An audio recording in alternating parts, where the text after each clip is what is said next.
바로 시작하겠습니다. 먼저 엘체와 비아레알의 경기를 분석해 보도록 하겠습니다. 스페인 1부 22의 엘체입니다. 세비야에게 0대3으로 대패했습니다. 올 시즌 고전하고 있지만 역시 세비야의 저력은 무시하기 어려웠고 올 시즌 리그에서 골이 없던 엔 네시리에게 2골이나 허용하면서 약한 수비를 드러낸 점이 상당히 아쉬웠습니다. 자꾸 박스 안에서 헤더를 내주는 것이 문제인데요. 지난 경기에서도 선제골 상황에서 엔 네시리에게 헤더를 내준 것이 치명적으로 작용하고 말았습니다. 라인을 내리고 대응했을 때 어느 정도 버티는 힘을 보여주긴 하지만 지속적으로 무실점에 실패하는 이유가 박스 안 수비가 상당히 부실하기 때문입니다. 3경기 연속으로 멀티 실점을 내주지 않는 모습을 보여주기도 했으나 상대가 셀타비고, 카디스, 오사수나로 득점 부진에 시달리던 팀들이었다는 점은 고려하는 것이 좋겠습니다. 결장자는 콜라도, 퀴니아, 은완코, 모렌테, 비가스 선수가 결장할 것으로 보입니다. 스페인 1부 5위의 비아레알입니다. 라요에게 덜미를 잡혔습니다. 라요의 압박 전술의 빌드업이 잘 통하지 않는 모습을 보여주었는데 슈팅의 절반 이상이 박스 바깥에서 나왔고 결국 무득점에 그친 것이 치명적으로 작용했습니다. 물론 비아레알 역시 수비가 나쁜 상황은 아니었습니다. 라요도 박스 안보다 바깥에서 기록한 슈팅이 더 많았기 때문인데요.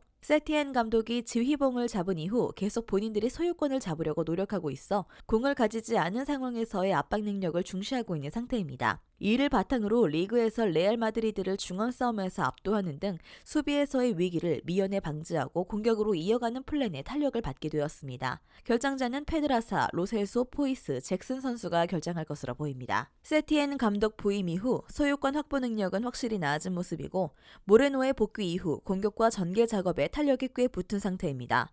엘체의 박스안 수비도 그렇게 인상적인 수준까지는 아닙니다. 물론 엘체가 라인을 내리고 대응하는 경우 고전하는 팀이 꽤 나오기도 했고 비아레알도 올 시즌 전반적인 결정력이 좋은 타입은 아니었기 때문에 저득점 양상이 예상되기는 하고 있습니다. 비아레알의 승리를 예상합니다. 다음은 AT 마드리드와 헤타페의 경기를 분석해 보도록 하겠습니다. 스페인 1부 4위의 아틀레티코입니다. 지난 경기에서는 오사수나를 1대0으로 잡았습니다. 경기력은 좋은 편이 아니긴 했지만 그 이전 레알 마드리드를 상대로 120분 혈투를 치른 것을 감안해야 할 것이죠. 이를 감안하면 승점 3점을 끝내 따온 것을 더 높게 평가하는 편이 낫습니다. 지난 경기에서도 그동안 드물게 나왔던 깔끔한 공격 전개가 이루어졌습니다. 최근에는 공격 시에는 4-3-3 형태를 띠는 형태를 보이고 있는 상태입니다. 넘버 9보다는 세컨 스트라이커나 공격형 미드필더 성향이 강한 공격진들을 최대한 활용하기 때문에 하이브리드형 전술을 채택한 것으로 보이고 효과가 상당히 컸습니다. 공격에서 감을 잡은 듯한 요렌테가 금방 부상으로 이탈한 것은 아쉽기는 하나 그동안 답답했던 공격은 어느 정도 해결의 실마리를 잡았다고 할 수 있겠습니다. 결장자는 요렌테, 사비치 선수가 결장할 것으로 보입니다. 스페인 1부 19위의 헤타페입니다. 5연패를 기록 중입니다. 최근 맞붙은 두 팀은 바르셀로나와 베티스라 전력 차이를 메우기 어려웠다는 점은 감안해야 하나 컵 대회에서는 하브리그 팀인 레반테에게 덜미를 잡히는 모습을 보이는 등 전반적인 경기력 자체가 좋지 못한 모습입니다. 거친 플레이로 상대의 빌드업을 최대한 억제하는 데 능한 모습을 보이고 있지만 탈취한 공을 정교하게 상대 진영으로 이어가는 데는 미숙한 모습을 보입니다. 오히려 빌드업을 시도하다가 실수가 나와 상대에게 기회를 주는 경우가 잦은 편입니다. 때문에 공격의 대부분을 롱볼로 이어가고 있는데 정확성을 담보하기 어려운 방식임은 분명할 것입니다. 결장자는 아람바리 선수가 결장할 것으로 보입니다. 최근에는 공격에서 패스워크로 꽤 유려하게 전개가 이어지는 모습을 보여주는 등 그동안 답답했던 공격이 다소 풀리는 듯한 모습을 보여주고 있는 상태입니다. 헤타페의 수비력도 높은 평가를 해주기는 무리가 있습니다. 물론 헤타페가 거친 플레이로 패스워크를 최대한 방해할 수 있고 그리즈만도 올 시즌 팀패스 전개에 기여하는 것과는 별개로 찬스를 많이 놓친다는 단점은 있습니다. 2.5 언더 가능성이 더 높을 것으로 보이고 AT 마드리드 승리 예상합니다.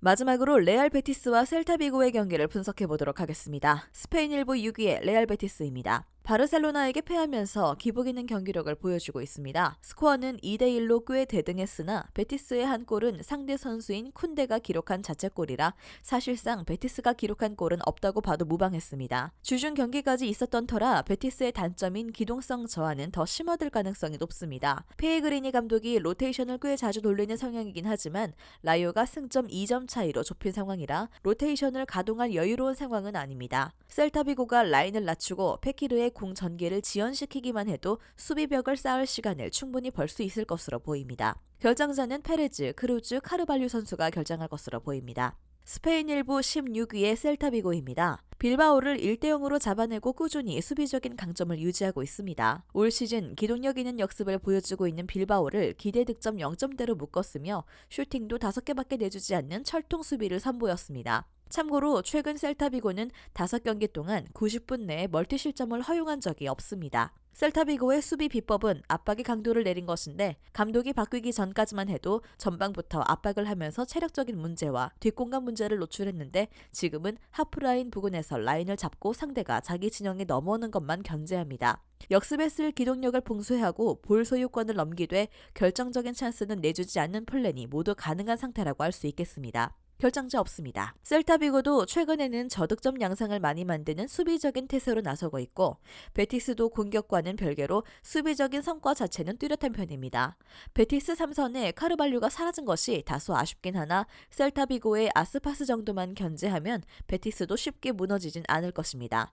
무승부 가능성 있습니다. 영상에서 알려드리는 내용들은 모두 1차 분석 내용들이며 2차 분석과 최종 조합픽은 영상 하단 고정 댓글 링크로 문의 주시면 안내 도와드리도록 하겠습니다. 시청해주셔서 감사합니다. 아직도 혼자 분석하고 계신가요? 이슬TV 스포츠 정보방에서는 실시간 스포츠 커넥션을 통한 소통하는 관리 시스템으로 확실한 수익을 전해드리고 있습니다. 정보방 입장 조건은 없으며 일반인들은 쉽게 접할 수 없는 배당 흐름 분석, 모든 경기 라인업과 결장자, 마지막으로 분석 모델링을 통한 최종 조합픽까지 무료로 제공해드리고 있습니다. 물론 마음에 안 들면 둘러보시고 나가셔도 됩니다. 혼자 하면 단기간으로 수익을 볼 수도 있겠지만 함께하면 장기간으로 꾸준한 수익이 가능합니다. 정보방 무료 참여하시고 꾸준한 수익을 원하시는 분들은 영상 고정 댓글 링크로 문의 주시면 안내 도와드리겠습니다. 늦지 않았습니다. 함께 합시다.